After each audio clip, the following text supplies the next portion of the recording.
കൊൽക്കത്ത ആർജിക്കാർ ഹോസ്പിറ്റലിൽ യുവ ഡോക്ടർ മരിച്ചതുമായി ബന്ധപ്പെട്ട ഒരുപാട് കാര്യങ്ങൾ ഇപ്പോൾ പുറത്തേക്ക് വരുന്നുണ്ട്.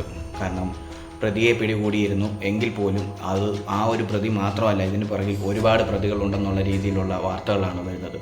കാരണം ഈ മരണത്തിന് പിന്നിൽ ഒരുപാട് അഭ്യൂഹങ്ങൾ വരുന്നുണ്ട്. കാരണം ഒരുപാട് ക്രയവിക്രയങ്ങൾ അല്ലെങ്കിൽ പണമിടപാട് സംബന്ധിച്ച കാര്യങ്ങളുണ്ടെന്നൊക്കെയാണ് പറയുന്നത്. ഒരു പ്രധാനമായിട്ടും പറഞ്ഞു വരുന്ന കാര്യം, ഈ ഡോക്ടർ അവിടെ തന്നെ ചെറിയൊരു ഇൻവെസ്റ്റിഗേഷൻ പോലെ ഡോക്ടർ നടത്തിയിട്ടുണ്ടായിരുന്നു പറഞ്ഞു. കാരണം അവിടെ മരുന്ന് കമ്പനികളുമായിട്ട് ബന്ധപ്പെട്ട ഉള്ള കാര്യങ്ങളാണ് ഇപ്പോൾ ചെറിയ രീതിയിൽ വെളിയിലേക്ക് വരുന്നത്. അനൗദ്യോഗികമായിട്ടുള്ള കാര്യമാണ്. പക്ഷേ ഈ എന്താ പറയുക, നിലവാരം കുറഞ്ഞ മെഡിസിൻസ് അവിടുത്തെ രോഗികൾക്ക് കൊടുക്കുന്നതുമായിട്ട് ബന്ധപ്പെട്ട് ഡോക്ടർ കുറച്ച് കാര്യങ്ങൾ കണ്ടെത്തുകയും അതിനെപ്പറ്റി ചോദ്യം ചെയ്യുകയും ചെയ്തതിനെ സംബന്ധിച്ച് അതുമായിട്ട് ബന്ധപ്പെട്ടാണ് മരണം സംഭവിച്ചതെന്നുള്ള വാർത്തകളൊക്കെ വന്നു തുടങ്ങിയിട്ടുണ്ട്.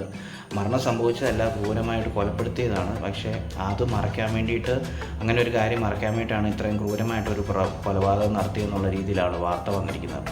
മാത്രമല്ല, സഞ്ജയ് റായ് എന്ന പ്രതിയെ പിറ്റേ ദിവസം തന്നെ നമുക്ക് പോലീസ് പിടികൂടുകയും ചെയ്തു. ഇതിനൊക്കെ മുന്നേ പല കാര്യങ്ങളുണ്ട്. യുവ ഡോക്ടർ മരിച്ചതുമായിട്ട് ബന്ധപ്പെട്ട് ആദ്യം വന്ന വാർത്തകളിൽ യുവ ഡോക്ടർ ആത്മഹത്യ ചെയ്തു എന്നുള്ള രീതിയിലൊക്കെ ഹോസ്പിറ്റലിലെ പ്രധാന ആയിട്ടുള്ള ആളുകൾ പറഞ്ഞു വരുത്തുകയും പിന്നീട് അത് വലിയ പ്രൊട്ടസ്റ്റും കാര്യങ്ങളൊക്കെ വന്നപ്പോൾ അത് കൊലപാതകമാണെന്ന് തെളിയുകയും ക്രൂരമായ പീഡനത്തിന് ആ കുട്ടിയുടെ ഇരയായിട്ടുണ്ടെന്നുള്ളത് മനസ്സിലാക്കുകയും ചെയ്തു. അപ്പോൾ അതിനുശേഷം ആ ഹോസ്പിറ്റലിൽ തന്നെ പ്രധാനപ്പെട്ട ഒരു ആളായ സഞ്ജയ് ഘോഷ് എന്ന വ്യക്തിനെ അവിടുന്ന് അന്ന് തന്നെ റിസൈൻ ചെയ്യും. അദ്ദേഹത്തിനെ വേറൊരു ഗവൺമെൻറ്റിൻ്റെ തന്നെ മറ്റൊരു സ്ഥാപനത്തിലേക്ക്, മറ്റൊരു മെഡിക്കൽ കോളേജിലേക്ക് അദ്ദേഹത്തിനെ അപ്പോയിൻറ്റ് ചെയ്യുകയും ചെയ്തതൊക്കെ ആയിട്ട് ബന്ധം അങ്ങനെ കുറേ കാര്യങ്ങൾ നടന്നിരുന്നു. അപ്പോൾ ഇതിൻ്റെ അകത്ത് ഈ ഒരു കൊലപാതകമായിട്ട് ബന്ധപ്പെട്ട് ഒരുപാട് പുറകിൽ വലിയ പണമിടപാട് സംബന്ധിച്ച കാര്യങ്ങളുണ്ടെന്നുള്ളതാണ് ഇപ്പോൾ തെളിയാൻ പോകുന്നത്. കാരണം എന്താ പറയുക, ആ കുട്ടിയെ ക്രൂരമായിട്ട് കൊലപ്പെടുത്തി, അത് വെറും ഒരു എന്താ പറയുക റേപ്പ് കൊലപാതകം എന്നുള്ള രീതി, റേപ്പ് കൊലപാതകമാണ്. ആ ഒരു രീതിയിൽ ഒരു പ്രതിയെയും ഇട്ട് കൊടുത്തിട്ടുണ്ട്. ആ പ്രതി മാത്രമല്ല, ഇതിൻ്റെ പുറകിൽ വൻ കരങ്ങളുണ്ടെന്നുള്ള രീതിയിലുള്ള ന്യൂസുകളാണ് വരുന്നത്. പ്രത്യേകിച്ച് വരുന്നത്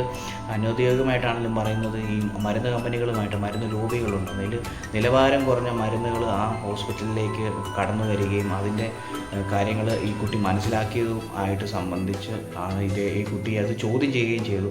അപ്പോൾ അത് മുന്നോട്ടേക്ക് അങ്ങനെ വലിയ ചോദ്യങ്ങൾ ഉണ്ടാകാതിരിക്കാൻ കുട്ടിയെ അതിക്രൂരമായിട്ട് കൊലപ്പെടുത്തിയെന്നുള്ള രീതിയിലുള്ള വാർത്തകളൊക്കെയാണ് പുറത്തേക്ക് വരുന്നത്.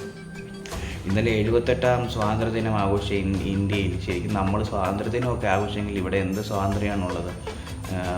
സത്യം പറഞ്ഞു കഴിഞ്ഞാൽ ആർക്കും സ്വാതന്ത്ര്യം ഇല്ല എന്നുള്ളത്. അവർ തന്നെ ഒരു കാര്യം ചോദ്യം ചെയ്താൽ അവിടെ തെറ്റ് കണ്ടുപിടിച്ച് കഴിഞ്ഞാൽ അവനെ ഇല്ലാതാക്കുക എന്നുള്ളൊരു തത്വത്തിലേക്കാണോ അല്ലെങ്കിൽ ആ ഒരു രീതിയിലേക്കാണോ നമ്മുടെ നാട് നീങ്ങേണ്ടത്?